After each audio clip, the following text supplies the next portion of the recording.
ಬೆಂಗಳೂರಿಗರೇ ಎಚ್ಚರವಾಗಿರಿ. ಪೂಜೆ ನೆಪದಲ್ಲಿ ಚಿನ್ನಾಭರಣವನ್ನ ಎಗರಿಸುತ್ತಾರೆ. ಪೂಜೆ ನೆಪದಲ್ಲಿ ನಿಮ್ಮ ಮನೆಗೂ ಕೂಡ ಬರಬಹುದು ಡೋಂಗಿ ಸ್ವಾಮಿಗಳು. ಪ್ರಾಣಕ್ಕೆ ಕುತ್ತಿದೆ ಅಂತ ಹೇಳ್ಬಿಟ್ಟು ನಿಮ್ಮನ್ನ ನಂಬಿಸಿ ಚಿನ್ನಾಭರಣವನ್ನ ದೋಚಬಹುದು. ಹುಷಾರಾಗಿ.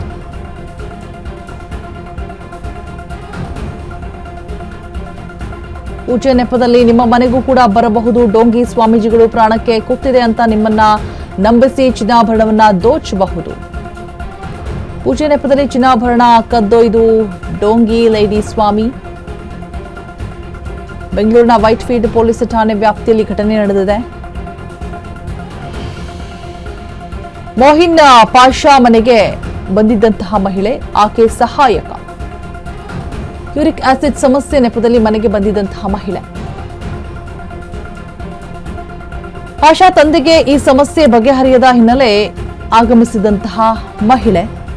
ಕಾರ್ನಲ್ಲಿ ಆಸ್ಪತ್ರೆಗೆ ಹೋಗಿ ಮತ್ತೆ ಪಾಷಾ ಮನೆಗೆ ಬಂದಂತಹ ಮಹಿಳೆ. ಮನೆಗೆ ಬರ್ತಾ ಇದ್ದಂತೆ ನಿಮ್ಮ ಮಗನ ಪ್ರಾಣಕ್ಕೆ ಕುತ್ತಿದೆ ಅಂತ ಹೇಳ್ಬಿಟ್ಟು ಲೇಡಿ ಹೇಳ್ತಾರೆ. ನಾನೊಂದು ಪೂಜೆ ಮಾಡಿ ಗಂಡಾಂತರ ದೂರ ಮಾಡ್ತೀನಿ ಅಂತ ಭರವಸೆ ಕೂಡ ಕೊಡ್ತಾರೆ. ಭೀತಿ ಹುಟ್ಟಿಸಿ ಪಾಷಾ ಹಾಗೆ ತಾಯಿಯನ್ನ ನಂಬಿಸಿದಂತಹ ಮಹಿಳೆ.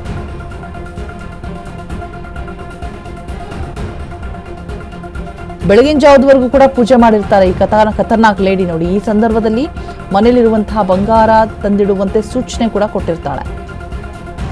ಬಳಿಕ 1 ಗಂಟನ್ನ ಕಟ್ಟಿ 3 ತಿಂಗಳು ಓಪನ್ ಮಾಡದಂತೆ ಎಚ್ಚರಿಕೆಯನ್ನು ಕೂಡ ಕೊಟ್ಟಿರ್ತಾಳೆ. ಬೆಳಗ್ಗೆ ಪಾಷಾ ಮನೆಯಲ್ಲೇ ಸ್ನಾನ ಮಾಡಿ ಹೋಗಿರುವಂತಹ ಲೇಡಿ. ಹಣದ ಅಗತ್ಯವಿದೆ ಅಂತ ಹೇಳ್ಬಿಟ್ಟು ಪಾಷಾ ಬಳಿ ಹಣ ತೆಗೆದುಕೊಂಡಿದ್ದಂತಹ ಲೇಡಿ ಮತ್ತೆ ಕರೆ ಮಾಡಿ ಹಣಕ್ಕೆ ಬೇಡಿಕೆ ಇಡ್ತಾ ಇದ್ದಾರೆ. ನಿರಾಕರಿಸಿದ್ದಾರೆ ಪಾಷಾ, ಇಲ್ಲ ಅಂತ ಹೇಳ್ಬಿಟ್ಟು. ಅನುಮಾನಗೊಂಡು ಪೆಟ್ಟಿಗೆಯಲ್ಲಿದ್ದಂತಹ ಗಂಟನ್ನು ಬಿಚ್ಚಿದ್ರೆ ಇವರಿಗೆ ದೊಡ್ಡ ಶಾಕ್. ಬಂಗಾರವನ್ನ ಕದ್ದು ಗಂಟಿನಲ್ಲಿ ಬೇರಿಂಗ್ ಇಟ್ಟು ಕಾಲ್ ಕಿತ್ತಿರುವಂತಹ ಐನಾಥಿ ಲೇಡಿ. ಈ ಸಂಬಂಧ ದೂರನ್ನ ನೀಡಿದ್ರೂ ಕೂಡ ಪೊಲೀಸರಿಂದ ಯಾವುದೇ ಕ್ರಮ ಆಗಿಲ್ಲ. ಕ್ರಮ ಕೈಗೊಳ್ಳೋ ಬದಲು ದೂರುದಾರರಿಗೆ ಪೊಲೀಸರಿಂದ ನಿಂದನೆ ಆರೋಪ ಕೇಳಬರ್ತಾ ಇದೆ.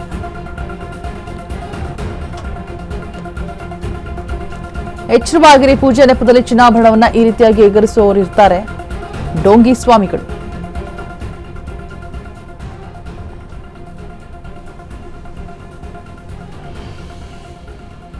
ನೋಡ್ತಾ ಇರ್ಬೋದು, ಆ ಬಂಗಾರವನ್ನೆಲ್ಲ ತಂದಿಡು ಅಂತ ಹೇಳ್ಬಿಟ್ಟು ಅದನ್ನ ಗಂಟಲ್ಲಿ ಕಟ್ಟಿ ಇಟ್ಟಿರ್ತಾರೆ. 3 ತಿಂಗಳವರೆಗೂ ಕೂಡ ಇದನ್ನು ಓಪನ್ ಮಾಡಬೇಡಿ ಅಂತ ಹೇಳಿರ್ತಾರೆ. ನೋಡಿ, ಚಾಣಾಕ್ಷೆ ಬೆಳಗಿನ ಜಾವದವರೆಗೂ ಕೂಡ ಪೂಜೆನ ಮಾಡಿರ್ತಾರೆ. ಅದಾದ ನಂತರ ಕಂಪ್ಲೀಟ್ ಆಗಿ ಬಂಗಾರವನ್ನ ಕದ್ದು ಎಸ್ಕೇಪ್ ಆಗಿರುವಂಥದ್ದು. ಯಾವಾಗ ದುಡ್ಡಿಗೆ ಬೇಡಿಕೆ ಇಡ್ತಾರೆ ಆಗ ಗೊತ್ತಾಗತ್ತೆ. ಎಲ್ಲ ಡೌಟ್ ಬರುತ್ತೆ. ಒಮ್ಮೆ ಕೊಡ್ತಾರೆ, ಮತ್ತೊಮ್ಮೆ ದುಡ್ಡಿಗೆ ಬೇಡಿಕೆ ಇಟ್ಟಾಗ ಡೌಟ್ ಬಂದ್ಬಿಟ್ಟು ಆ ಗಂಟೆನ ಬಿಚ್ಚಿ ನೋಡೋಣ ಅಂತ ಹೋದಂತಹ ಸಂದರ್ಭದಲ್ಲಿ ನೋಡಿದಾಗ ಶಾಕ್ ಎದುರಾಗುತ್ತೆ. ಯಾವುದೇ ರೀತಿಯಾದಂತಹ ಬಂಗಾರ ಅದರಲ್ಲಿ ಇರೋದಿಲ್ಲ.